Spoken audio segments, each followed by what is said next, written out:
मन सपना के महल बनावे, मन सपना के महल बनावे। हाँ दुनिया ढेला चलावे, जिंदगिया के खेला समझ में न आवे।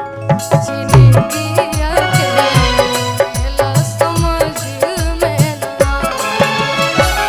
मन सपना के महल बनावे, मन सपना के महल बनावे।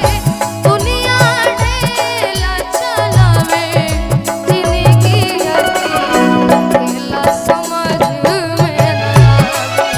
जिंदगिया के खेला समझ में न आवे। हो जब जब दिन बिगड़े पर भूला, केहू रोक न पावे।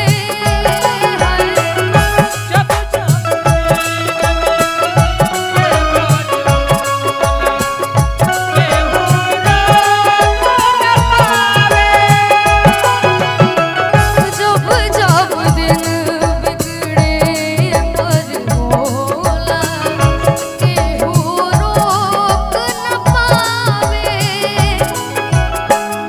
जाने काली खल किस्मत में, जाने काली खल किस्मत में, ई न पता चल पावे। जिंदगिया के खेला समझ में न आवे। जिंदगिया के खेला समझ में न आवे। समय हंसा